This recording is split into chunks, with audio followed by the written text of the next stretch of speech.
पद्म पुराण में महाराजा दशरथ और शनिदेव के संदर्भ में एक कथा। एक बार जब शनि कृतिका नक्षत्र के अंत में थे, तब ज्योतिषियों ने राजा दशरथ को बताया कि अब शनिदेव रोहिणी नक्षत्र को भेद कर, जिसे शतक भेदन के नाम से भी जाना जाता है, जाने वाले, जिसका फल देव दानवों को भी भयंकर प्राप्त हो और पृथ्वी पर तो 12 वर्ष का भयंकर दुर्भिक्ष होना है। यह सुनकर सब लोग व्याकुल हो गए। तब राजा ने श्री वशिष्ठ जी आदि ब्राह्मणों को बुलवाकर उनसे इसके परिहार का उपाय पूछा। वशिष्ठ जी बोले कि यह योग ब्रह्मा आदि से भी साध्य नहीं है, इसका परिहार कोई नहीं कर सकता। यह सुनकर राजा परम साहस धारण कर दिव्य रथ में अपने दिव्यास्त्रों सहित बैठकर के सूर्य के 1.25 लाख योजन ऊपर नक्षत्र मंडल में गए और वहां रोहिणी नक्षत्र के पृष्ठ भाग में स्थित होकर उन्होंने शनि को लक्षित करके धनुष पर संहारास्त्र को चढ़ाकर आकर्ण पर्यंत खींचा।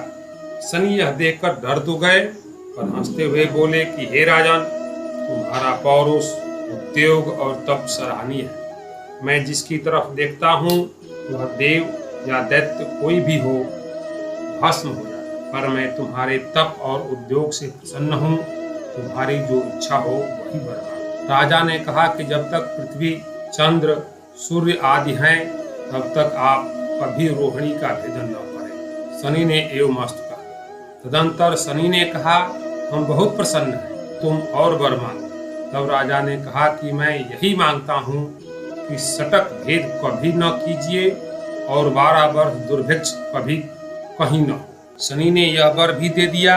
इसके बाद महाराजा दशरथ ने धनुष को रख दिया और वे हाथ जोड़कर स्तुति करने लगे। नमो कृष्णाय नीलाय शीतकंठ निभाय च, नमः कालाग्निरूपाय प्रीतांता च वै नमः, नमो निर्मासदेहाय दीर्घं श्रुतजटाय च, नमो विशालनेत्राय शुष्कोदरभयाकृते, नमः पुष्कलगात्राय स्थूलुं मे च वै पुनः, नमो दीर्घाय शुष्काय कालद्रष्ट नमस्तुते, नमस्ते कोटरक्षाय दुर्निरीक्षाय वै नमः, नमो घोराय रौद्राय भीषणाय करालिने, नमस्ते सर्वभक्षाय बलिमुख नमस्तुते, सूर्यपुत्र नमस्तेस्तु भास्करे भयदाय च, अधोदृष्टे नमस्तस्तु संवर्तक नमस्तुते, नमो मंदगते तुभ्यं निस्त्रिंसाय नमस्तुते, तपसा दग्धदेहाय नित्यं योगरताय च, नमो नित्यं क्षुधार्ताय अतृप्ताय च वै नमः, ज्ञानचक्षु नमस्तेस्तु कश्यपात्मजसूनवे, रुष्टो ददासि वैराज्यं रुष्टो हरत्तत्क्षणात्, देवासुरमनुष्याश्च सिद्धविद्याधरो रगा, त्वया विलोकिता सर्वे नाशं यान्ति समूलतः, प्रसादं कुरु मे देव वराहो अहमुपागतः।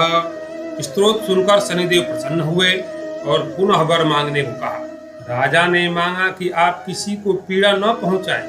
शनि ने कहा, यह वर असंभव है, क्योंकि जीवों के कर्मानुसार दुख सुख देने के लिए ही ग्रहों की नियुक्ति है।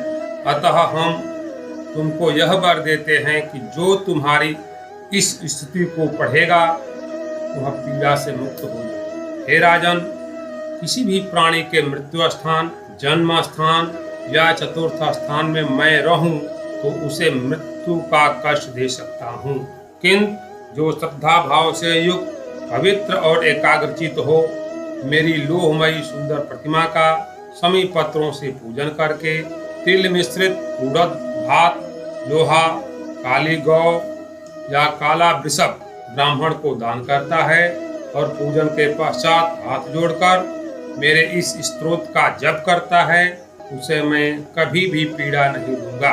गोचर में, जन्म लग्न में दशाओं तथा अंतरदशाओं में ग्रह पीड़ा का निवारण करके मैं सदा उसकी रक्षा करूंगा। इसी विधान से सारा संसार पीड़ा से मुक्त हो सकता है। तीनों वर पाकर राजा पुनः रथ पर चढ़ करके श्री अयोध्या को वापस लौट आए। ओम शं शनेश्वराय नमः।